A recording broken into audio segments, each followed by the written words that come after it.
যদি আমাদের ভাইদেরকে আঘাত করে তাদের কণ্ঠস্বরকে দমিয়ে দিতে চান, তাহলে আমরা অবশ্যই আপনাদের বিরুদ্ধে দাঁড়িয়ে যাব।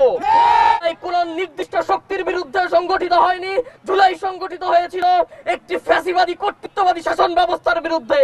সেই শাসন ব্যবস্থা যদি আবারও কেউ ফিরিয়ে আনতে চায়, আমরা এখান থেকে আবার প্রতিরোধ গড়ে তুলবো।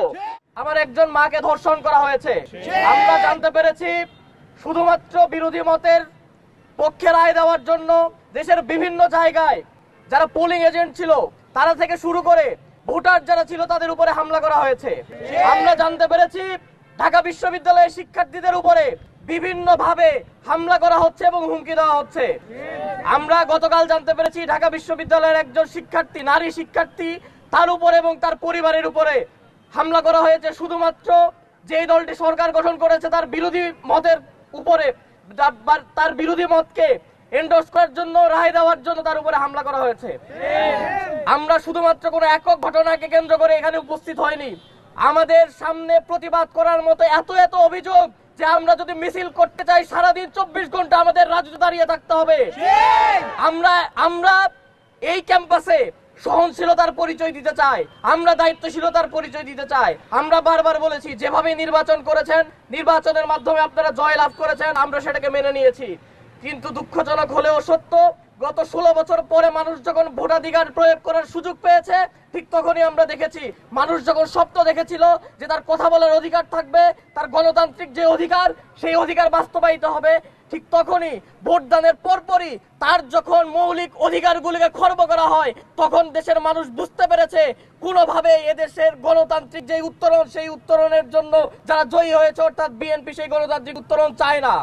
যদি তারা চাইতো তাহলে কোনোভাবেই বিরোধী মতের উপরে এভাবে নির্বিচারে হামলা, খুন এবং ধর্ষণের ঘটনা ঘটতো না।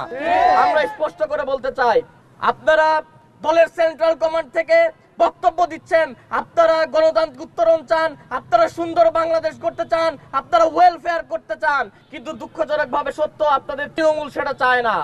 আমরা বলতে চাই এই ধরনের কুসুম কুসুম কথা বলে এদেশের মানুষকে আপনারা বিভ্রান্ত করতে পারবেন না। আপনারা যদি তৃণমূলকে থামাতে না পারেন তাহলে এদেশের মানুষ আপনাদের আবার প্রত্যাখ্যান করবে।